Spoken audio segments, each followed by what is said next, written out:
Hey guys, welcome back to the Network Podcast, and this one's gonna be actually crazy. I got the director coming in.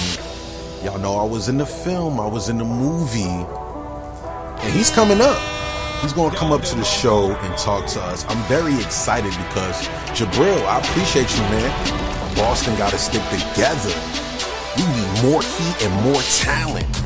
It's been absolutely crazy being on set, being a part of the movie, and I can't wait for him to come up here because I got a few questions for him.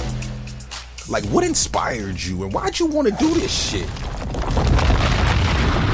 Shout out to everyone that's rocking with the Network Podcast because we got a special guest coming in. And when I tell y'all we have fire guests, it's always fire ass guests that come up to the show. And when I got fire ass guests, I like to introduce them. I like to tap in, and I got him coming into the studio right now. So Jibril, thanks for coming through, my brother. Can you please introduce yourself to the network, man? Over to you, brother.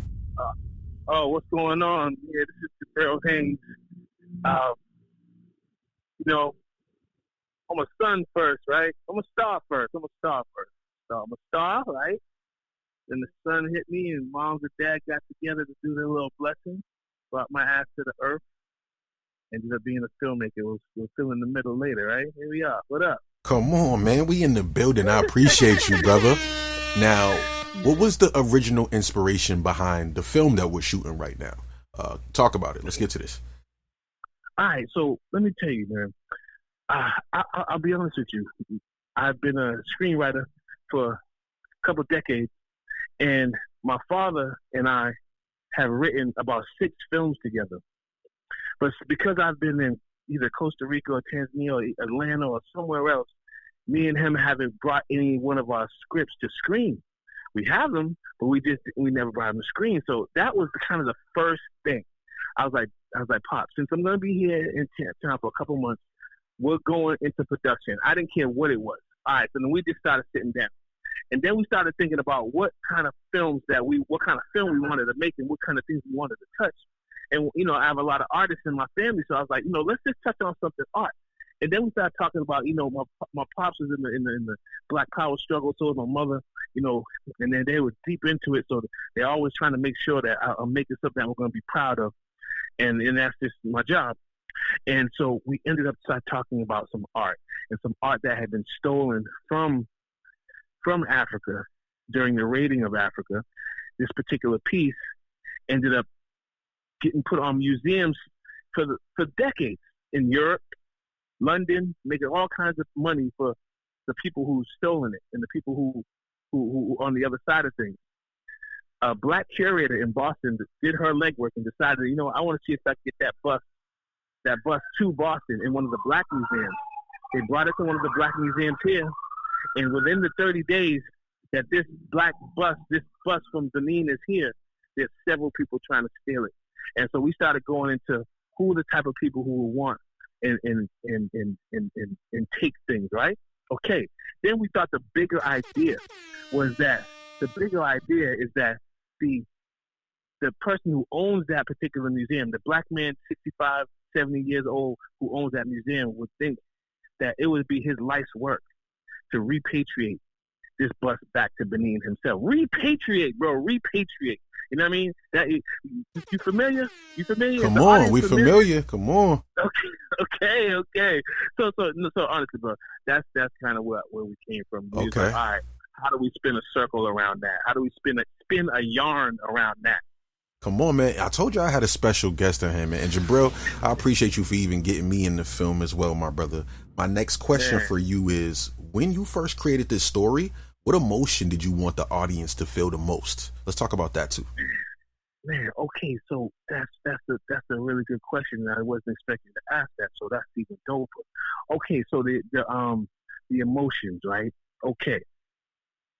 So now, there's several emotions. Okay, so one of the emotions is being proud of art, because it's like we wanted to talk about how black people appreciate black art, how white people appreciate black art, and how ownership sometimes gets transferred. And museums, a museum could have 200 or 300 digs going around the world. When I say digs, That means they're sponsoring people digging in backyards, territories, restricted areas, and stuff like that. They'll pay for that because their donors are large, right?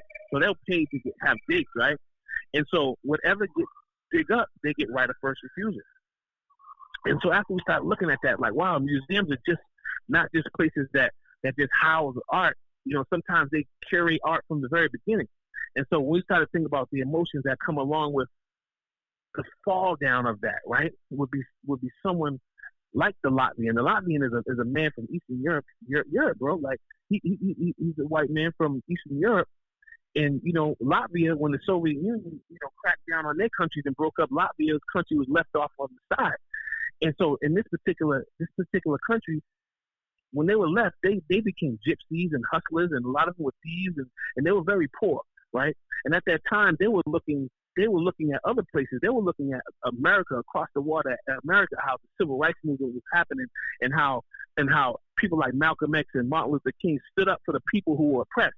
Now the Latvians, they were oppressed too, but they didn't get Malcolm X to rise from that oppression. They didn't get a Martin Luther King to rise from that oppression. Even in Africa, there were certain people who were oppressed. They didn't get a Patrice Lumumba to rise from that oppression. They didn't get a Nelson Mandela to rise from that oppression. So they were looking at black people like, oh my God, like, wow, like they have someone to fight for them, and that's someone who can speak to them and fight for them.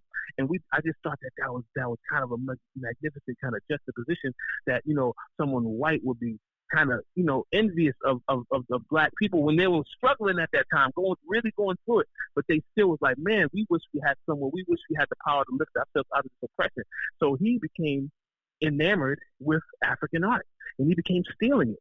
Right? And then once he gets to Boston, I don't want to give away the story, but once he gets to Boston, and he's able to hang out and see black people and hang out with black people and get closer because he just saw it across the water. When he finally gets here, it's like he's really realizing that you can't steal culture. And and so some of the that's just one emotion that we were kind of tied into, right? Hitting the other side of it, still staying art on our side of things, but still seeing the other side of it on how the envy, because a lot of stuff happens to us because of envy. We don't know it, but it's envy, So that was just one of the emotions. Okay, now I appreciate that, Jibril. Now I got another one for you. Now, why was Boston the perfect place to come film this? Let's get into that, brother. Let's get into it. Yeah. Okay. So Boston was perfect, man. Number one, I'm from Boston, right? I'm a Dorchester kid, right? I'm a Four Corner kid, right? I did my little 1-2s and ended up, a couple kicked out, couple schools, ended up at Dye High, ended up, football scholarships and still streets and all that stuff. And so I know what it is to be from here, thinking you don't have an option, but if you do put your mind to it, you actually do have many options. And so I was like, okay, bro, I shoot around the country, I shoot around the world, you know what I'm saying? And I wanted to bring a story back home, man. I really wanted to bring a story back home. This is an art-rich city, man. And when I first came here, I was a little frustrated. I ain't gonna lie, because coming from, let's say, Atlanta, and film is 24/7 in Atlanta. I got thousands of actors in my phone out of Atlanta, Houston, and LA, and these other countries like Tanzania and Sierra Leone. And, man, I feel blessed you came to Boston, man. You chose to go. Yeah. Yeah, man. I chose to go, bro. This is an art-rich city, man. This is an art-rich city. But so I was saying I was a little frustrated because I just didn't know where everyone was at. I didn't know where everyone was at. And so I was like, where's everybody at? And so I just kind of put one foot in front of the other and started doing my little castings. And then, boom, it started building. And then I run into people like yourself. You know what I'm saying?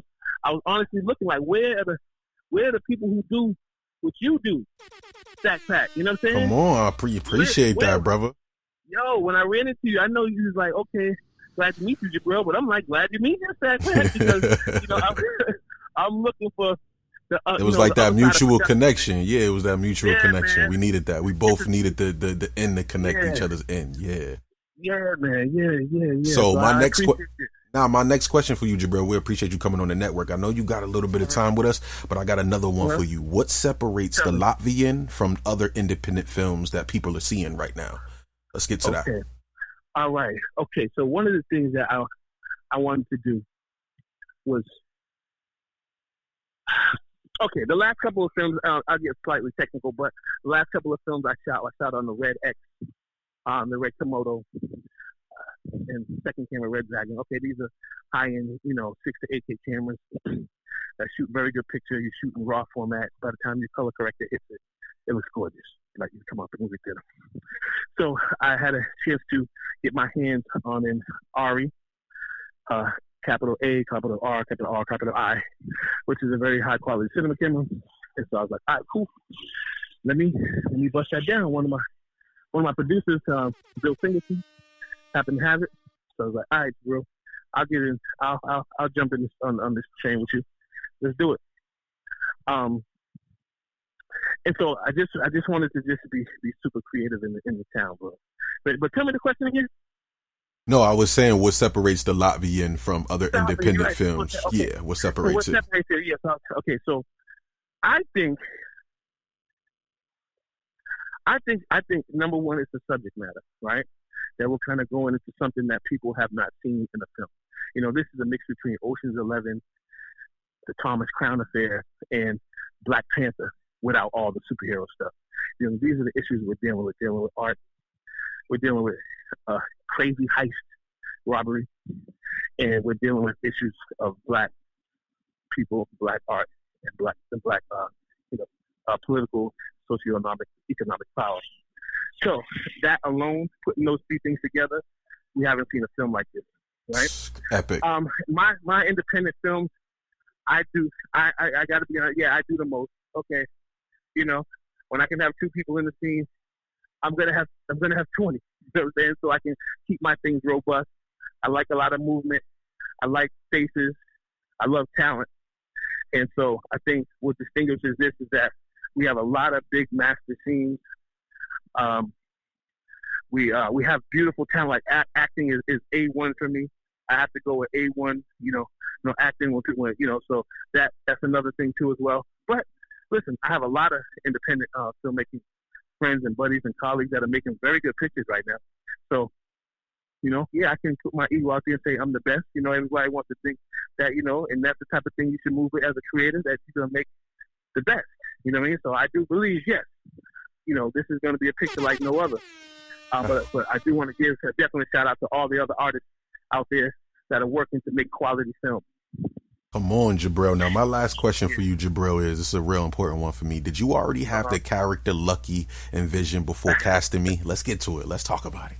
Okay, okay. Let me tell you what I had. That I had.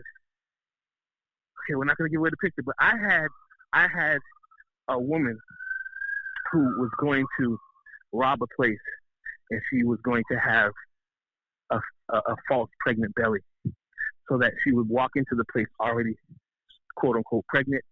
She can do what she needs her want to, and get out when nobody really seeing what's going on. But what happened was the robbery was about misdirection. Has anyone heard when I first told you about the Ocean's 11? It's about misdirection. So when you're trying to pull off this kind of thing, you don't want your audience to be like, oh yeah, that's gonna be there. I already know it's gonna happen. No. So I had to try to pull off some misdirection, and you were one of my biggest pieces of misdirection. Now, to be totally honest with you, no, not until I met you, bro, and I heard you firing off to me, that I was like, man, this guy. Okay, so me and my partner have a bunch of scenes that did not make it into the script. We keep them off on the side. And we were like, okay, this could make it. And we needed some misdirection. We wanted someone to question Belly, but I was like, we didn't know who it was going to be. I didn't have a name. I didn't have an actor. I didn't have anything. But I keep my mind open, bro. I keep it open. Like, I'm not a strict director and say everything that's on the paper has to go to screen, because creation comes everywhere and anywhere. And anything. I learned from babies. So it's like, when I met you, I was like, okay, this guy, he's warming up to me. I didn't know what it was yet. It took a day or two. But then when it hit, I said, oh, I know who he is. But I didn't know his name yet. I know who he is. So I started writing for who he is. And then I looked at your photo a couple times. I looked through your IG a couple times. I said, who is this dude? Who is this dude? And I was like, okay. And I wanted to kind of stay with the L. So I was like, love, like him. He doesn't have a quite relationship